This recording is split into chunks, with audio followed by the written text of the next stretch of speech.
El señor Delgado nos dice que ya estamos comunicados con el periodista, corresponsal de guerra y analista internacional Sebastián Salgado para conversar sobre el tema de la guerra declarada de la OTAN contra la Federación Rusa. Muy buenas tardes, Sebastián. La profesora Valdés y quien te habla te saluda. Muchas gracias por tomar la llamada.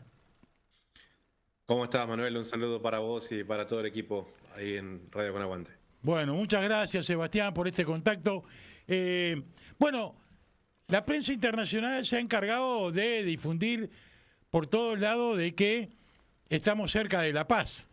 Y algunos arriesgados, digamos, de la CNN, por ejemplo, han dicho que los acuerdos son en base a lo que se discutió en esa cumbre en Alaska.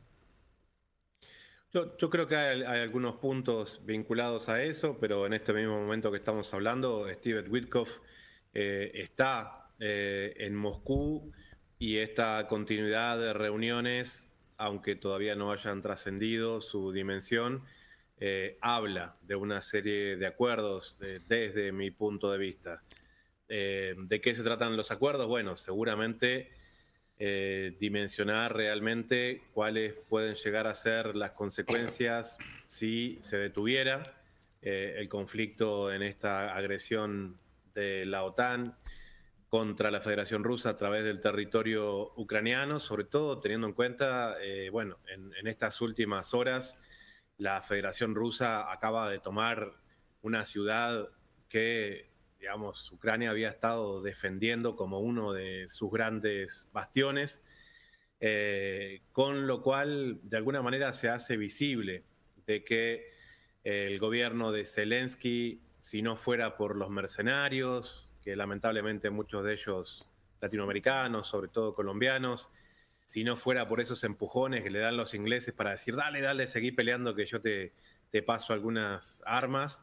Esta ciudad que es Pokorsk, de la manera que la conocen los ucranianos, pero los rusos la siguen llamando Krasnoyarsk, es un centro neurálgico importante porque hay un cruce de vías ferroviarias, porque termina de generar un movimiento de pinzas muy al estilo del ejército de la Federación Rusa y que han insistido con diferentes tácticas ante las cuales realmente el ejército ucraniano ya no ha podido responder más allá de las alianzas que tienen. Entonces, el tiempo que demore Zelensky en aceptar las condiciones es el tiempo de la continuidad de la muerte de más gente en ese frente y es el tiempo que tal vez él está necesitando para negociar una especie de amnistía o indulto como el criminal de guerra que es.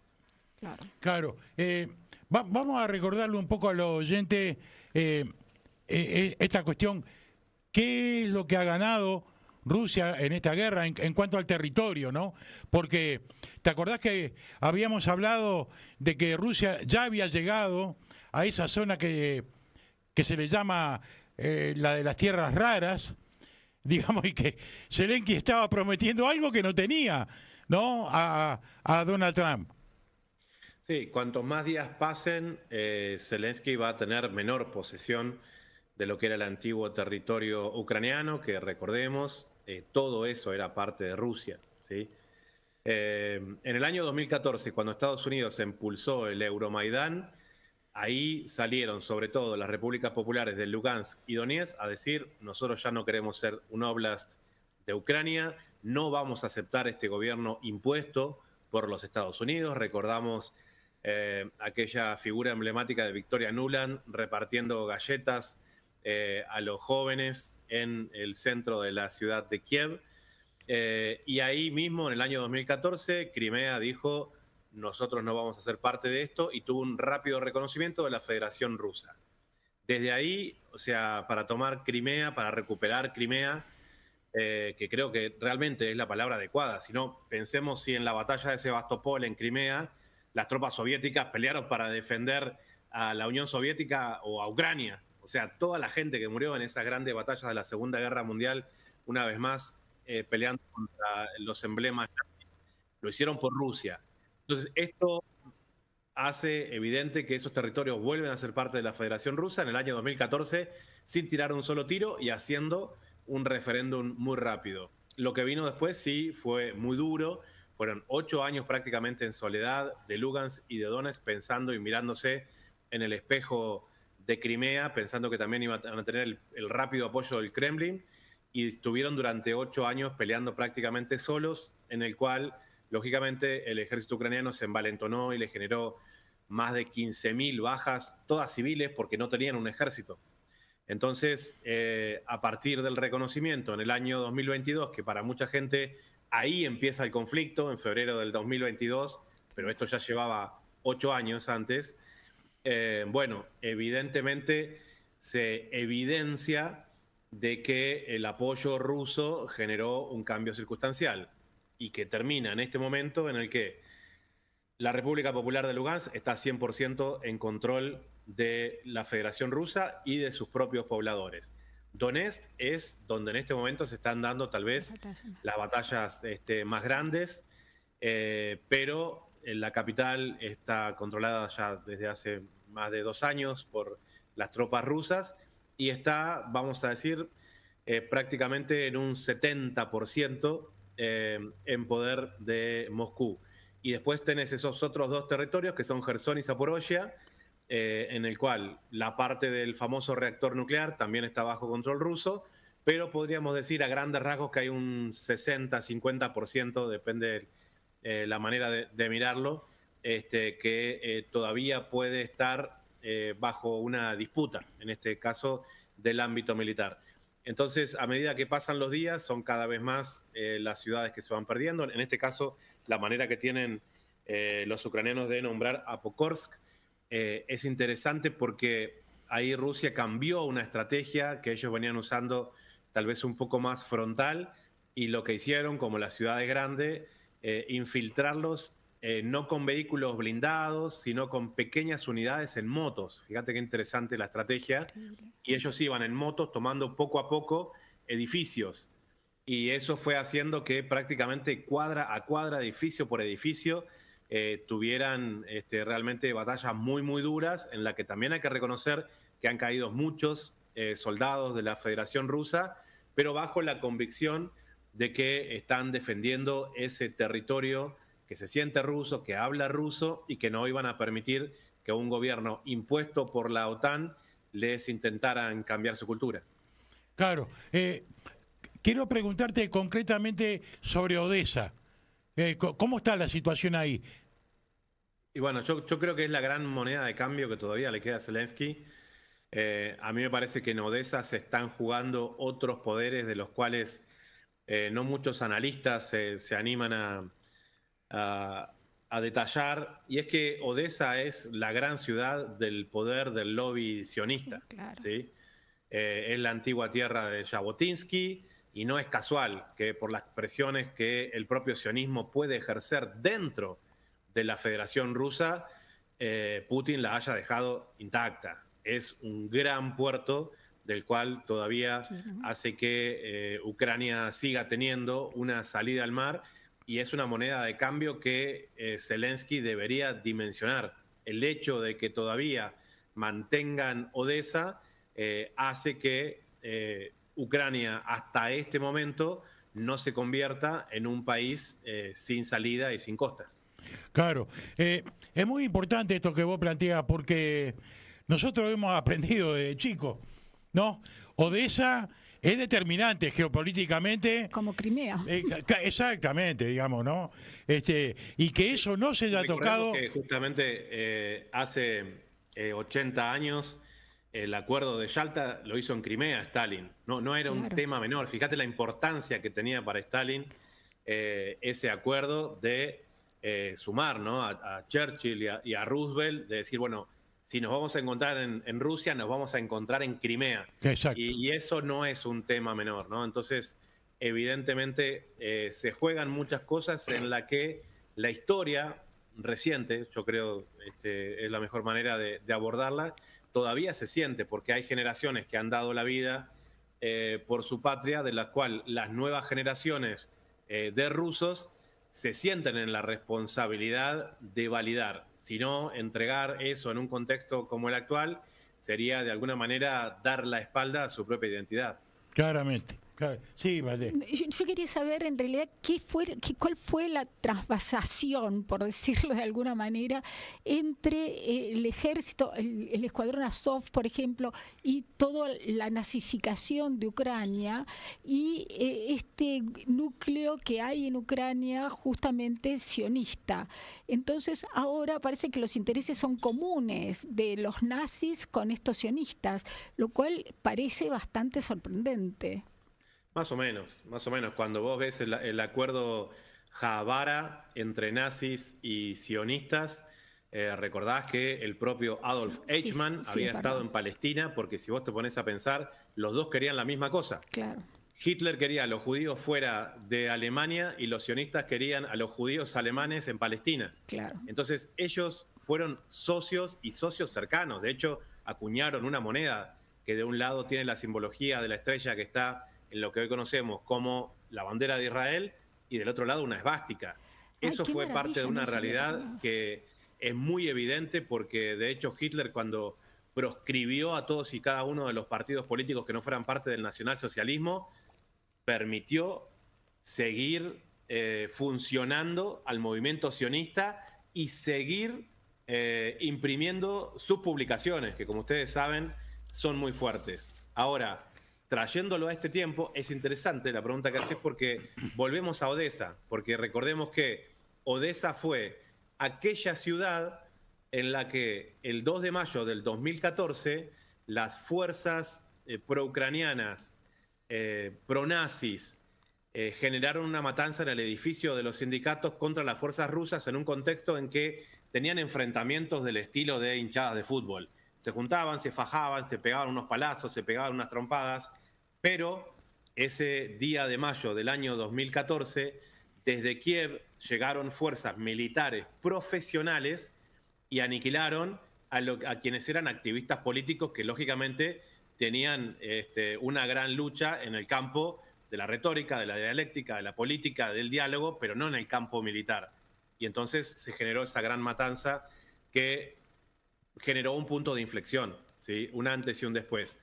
Claro. Cuando pasado el tiempo volvemos a ver esas imágenes y tuvimos diálogo con gente que estuvo dentro de ese edificio, nos mostraban fotos de algunas personas que tenían, vamos a decir, físicos vinculados a lo que podemos imaginar como un militar, o sea, con buen estado físico y demás, que todos coinciden en que esas personas decían que eran israelíes. Fíjate qué interesante. Y estamos hablando del año 2014, en ese punto de inflexión que fue Odesa.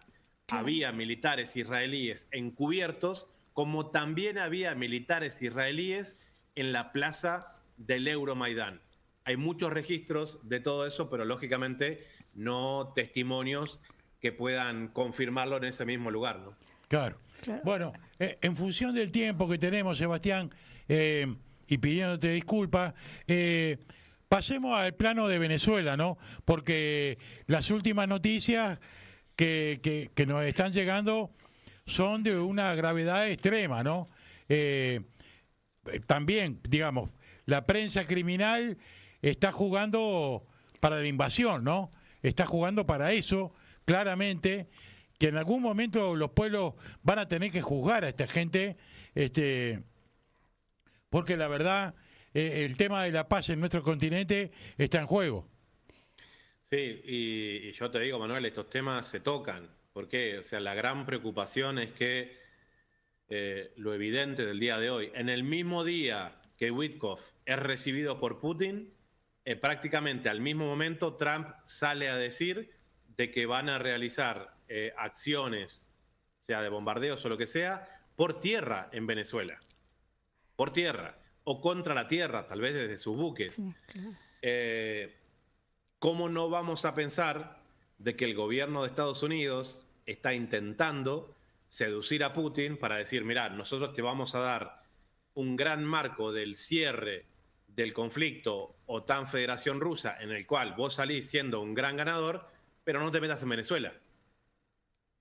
¿Cómo no vamos a pensar eso después de lo que vimos en Siria?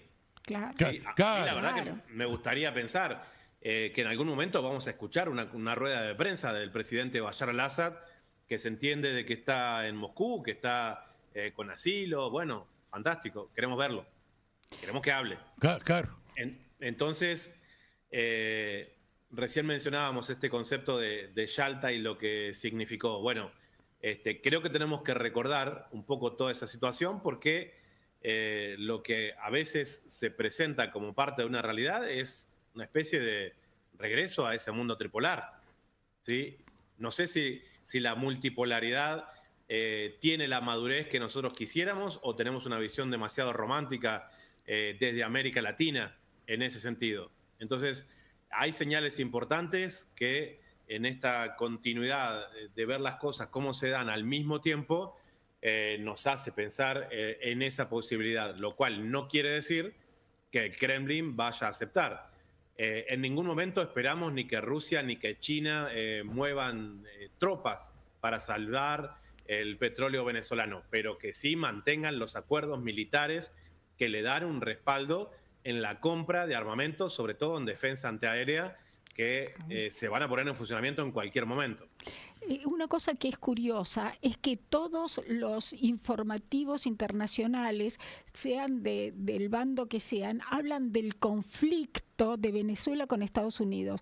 Conflicto nunca. Venezuela tuvo ningún conflicto, no hizo ninguna señal de ir a responder a los Estados Unidos o de querer atacar a alguien ni nada. Entonces, ese conflicto es un conflicto inventado, no se puede llamar conflicto, se puede llamar solamente agresión de los Estados Unidos a Venezuela, para hablar claramente.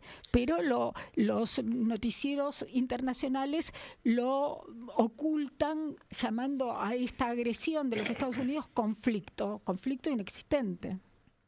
Sí, lo que le genera un conflicto a Estados Unidos es ver que Venezuela es uno de los países que tiene mayor crecimiento económico de Occidente. Lo que para Estados Unidos es un conflicto es que Venezuela haya alcanzado su soberanía alimentaria. Claro. Lo que para Estados Unidos es un conflicto es que Venezuela también tenga aliados poderosos. Y evidentemente esto marca el resultado de una política injerencista de Estados Unidos que busca darle continuidad a la doctrina Monroe, ¿no? Y para eso Venezuela se ha preparado desde hace 200 años con otra propuesta, que es la propuesta bolivariana, que es la propuesta de la independencia y la defensa ante los ataques externos. Y evidentemente, por más que pasen 200 años, ese enfrentamiento sigue vigente y tal vez más que nunca. Y parte de esas estrategias creo que los medios corporativos la están llevando adelante. Exacto. Incluso por encima de la estructura militar. A mí me tocó también escuchar gente que decía, bueno, si Estados Unidos llega a bombardear Venezuela, también puede morir gente inocente. Digo, ¡qué horror! ¿Cómo también? ¡Qué horror! ¿Quién sería culpable? Claro. No, bueno, pero hay gente que no son militares. Bueno, y si sos un militar venezolano, ¿hay alguna justificación para que alguien te bombardee desde esa cobarde distancia que tienen la capacidad con sus aviones y con su flota, que es el 20% de la flota total de Estados Unidos? Movieron el portaaviones Ford, que es el portaaviones más importante del mundo en este momento. Entonces, ellos les gusta jugar con esa asimetría militar para generar un chantaje, porque hemos visto de lo que son capaces en Irak, hemos visto de lo que son capaces en Libia, pero todavía no lo hemos visto de esa manera, por lo menos en nuestra región. Ya no solamente en América Latina, en Sudamérica. Están tocando las puertas de nuestros propios países. Y pareciera que muchísima gente en Argentina, pero incluso también dentro de Venezuela, no terminan de dimensionar lo que genera un conflicto militar. Exactamente. Sí. Una cosita mini, pero además también los Estados Unidos siguen diciendo, que lo que también es preocupante, que ellos siguen teniendo tropas en Siria para defender nuestro petróleo, dice Trump. Sí. Eso es como incalificable, y como esto todavía no tiene la difusión que debería tener, estos dichos de Trump. O sea que no solamente están concentrados en el patio trasero, sino que siguen aspirando al internacionalismo siniestro. Sí, la realidad es que incluso mientras estaba Bashar al-Assad, Estados Unidos ya controlaba algunos pozos en Siria, ante lo cual Siria no tenía respuesta. Claro. Algún analista le decía incluso la cotización del petróleo yihad, porque era petróleo 100% robado, que salía en camiones a través de Turquía, otro socio de la OTAN. Pero se ve también en quién está en el gobierno, ¿no? O sea, ese terrorista al-Golani, que era parte de esos grupos creados por ellos mismos, el Frente al-Nusra, Daesh o como quieran llamarle, porque en definitiva es todo lo mismo, que le habían puesto precio a su cabeza, bueno, Sí. hoy es el presidente que es recibido una vez más de los dos lados, ¿no? Tanto en Moscú como en Estados Unidos, prácticamente en una franja muy corta de días, con lo cual se evidencia que todas y cada una de aquellas cosas que para nosotros son muy evidentes y tratamos de compartirlas, la verdad que hace décadas que no hemos tenido que retractarnos absolutamente de nada, porque ellos también nos van dando los elementos que dejan en evidencia de qué se tratan esos proyectos políticos. Y en definitiva son buscar excusas para que sus propias poblaciones justifiquen los genocidios. Y lo hemos visto como una continuidad desde que empezó el siglo XXI. La demolición controlada de las Torres Gemelas, inventando una historia de aviones y de Al-Qaeda para atacar prácticamente a 5 o 6 países de Asia Occidental. Irak, Libia, Afganistán, pasaron por Siria y en la República Islámica de Irán se encontraron con su talón de Aquiles. Con eso todavía no pudieron, recularon y están viendo de qué se trata. Y con el caso venezolano es más o menos lo mismo. Inventan una historia del narcotráfico, del cártel de no sé cuánto, para ver si por lo menos un porcentaje de la población se cree esa historia, y porque al mismo tiempo necesitan ellos darle de comer a sus propios medios corporativos para que digan algo que por lo menos un porcentaje de gente se crea. Y en eso les va evidentemente una construcción que, bueno, está carente de todo análisis vinculado a la realidad, ¿no? El presidente Maduro también ya lo ha dicho de una manera muy enfática, han evidenciado de que si eso fuera una realidad vinculado al flujo del narcotráfico y demás, en definitiva el mar Caribe no es el mar por donde pasan. Pero tampoco hay que hablar del Pacífico como si fuera una justificación.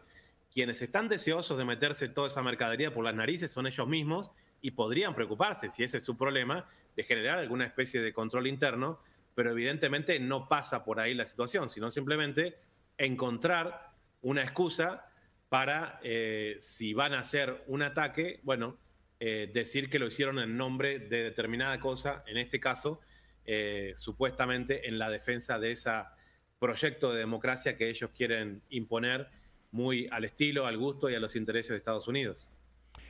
Muy bien, Sebastián, como siempre, un informe muy completo. Esperemos que no se llegue a esto, ¿no? Que la presión internacional evite de todas maneras el derramamiento de sangre de nuestra hermana República Bolivariana de Venezuela, porque además nosotros lo dijimos en el editorial, el atacar a Venezuela es atacar a todo el continente. Estamos todos, nuestra sangre va a estar allí también, ¿no?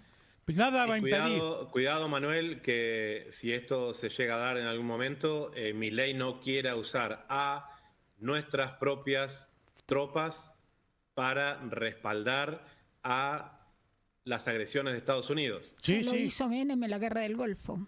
Así como, exactamente, así como lo hizo Menem en la Guerra del Golfo, aunque sea de manera logística, eso te hace ser parte de esa estructura de agresión. Totalmente. Atención a los altos mandos de nuestras Fuerzas Armadas, porque eso sería una gran traición a nuestra historia. Y por otro lado, si realmente están preocupados por el bienestar de sus propios soldados, no se metan en Venezuela.